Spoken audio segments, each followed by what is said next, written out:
Kayo lang ho nagtatanim niya, Mang Ray? Hindi po. Hindi, ito lahat kayo? Opo, dalawa po kami nagtatanim po dito. Yung ninong ko at saka po lang ako. Ito po naglilinis. Ay, yan pong ganyan kalapad, Mang Ray. Hanggang doon, di ba? Opo. Magkano po kinikita nyo dyan? Sigan po sa pinya po yan, sir. Meron pag tumama, pagpaikay shopping tumama, meron pong sa isang pinya yung mga halimbawa po yung mga 40. Yun, doon po lang one. Pero kung 40, kuha sa inyo isang piraso? Pa, Per piraso? opo. Kung bubunga po lahat yan at maka 3,000, sabi meron ding 3,000 to? 3,000 po per puno. Puno yan? Opo. 3,000 puno? Di pa lang 3,000 puno, no? Parang kung tutuisin mo, maliit, ano? Pero ano, no? Opo, yun po, 3,000 po yung kabila. Mahigit 3,000 po, 3,500 po yun eh. Ayun, hanggang doon niya sa taas na nakita ko doon. Opo, pero bukod po itong dalawang ito.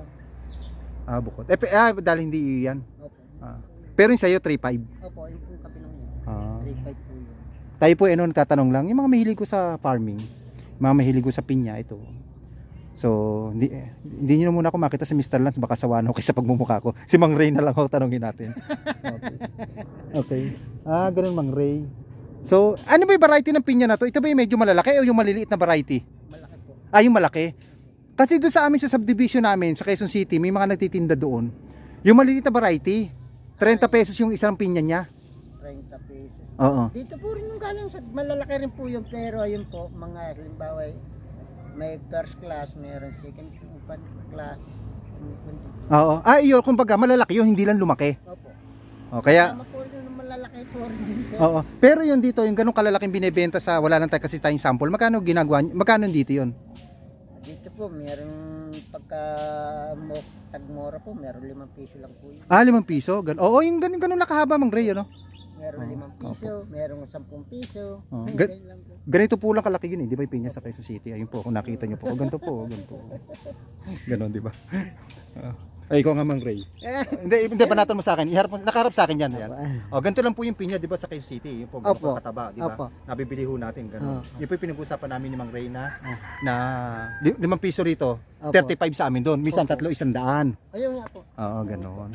Lalo, pag mahal po, pwede nga po yun. Pero pagka ngayon po, mahal po ang pinya.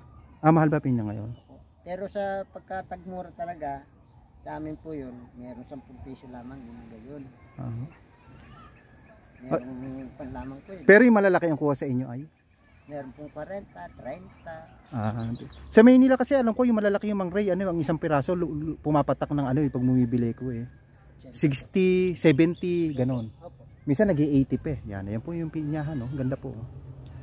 Yan ito po, yan Hindi po ako magba-vlog pero i-vlog na ho natin. Yan sayo para yung mga hindi ho nakakakita nito, maganda ho rito, tahimik. Tahimik ko dito kay Mang Ray sa kano niya.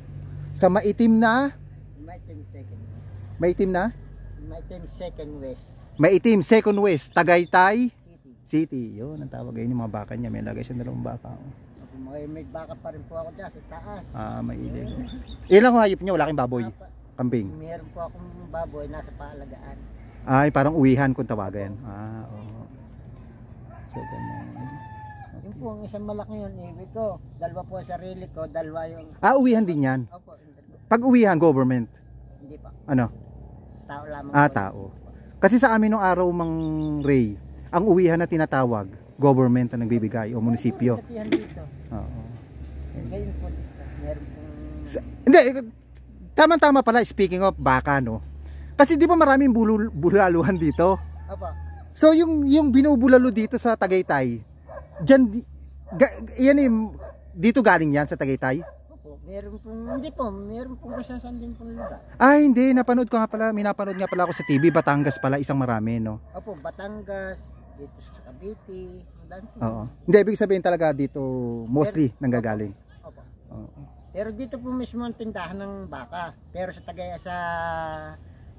kung saan din po nakuha ng baka, may Batangas, meron dito sa Tagaytay. Hindi, ibig sabihin nga, yung mga tinitindang baka rito, mostly dito lang din sa paligid nyo, mga karatig bayan, ano? Opo.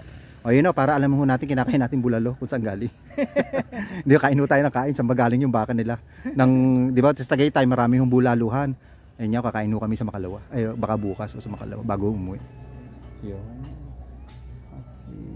Yun. Pero dito, naano lang ako, na-amaze lang po ako dito sa kanyang pinyahan. Eh. Sayang nga ho, walang bunga eh, no? Kung may bunga ho, edi pwede naman tayo umamot kay Mang Ray kahit isa. Walang problema po dito. Pagka nga po dito merong gusto, kukuha lamang po dyan. Kumuha lamang po at kahit walang paalam, basta kakain. Gano'n. No? Sayang po mga ka-Mr. Lance, ano po. Hindi ho natin nasubukan si Mang Ray. Ba ito si Mang Ray, ito nagkukwento no kami. Wala akong magawa, lumabas ako ng hotel namin. So dito po ako, ayun no, bilog po ang buwan. No? Malapit na po. Yan. Kwento na lang ho tayo kay Mang Ray. Para yung iba, ano, mapatanggal din naman ho ang stress, pagod. Pagka galing ho kayo sa opisina, sa trabaho, sa pagtitinda, kahit saan. Si Mang Ray, ito, tingnan niyo yung mga pinya plantation, no? Ganda ho. No? Pag pupunta ka tayo ng Tagaytay, maganda ho, ano, wag lang ho tayo sa city ng parang city ng Tagaytay. Maganda rin ho, maglakad-lakad doon tayo rito kasi marami rin po view na magaganda, yan kung nasa naman kayo, kung wala namang pinyahan sa inyo, dito pwede naman ho. Yung tabing kalsada, pwede tayo magpaalam, patingin ng mga pinya. Ayan, pumayag ko si Mang Ray, ang bait.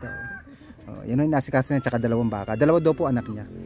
Ang pangalan ng asawa niya si Ma'am Irene. Irene, ano? Yun. Ayun. Di sige, papasalamat na tayo kay Mang Ray. Mahaba na interview ko. Kwentuhan kami ng normal. Thank you po sa inyo.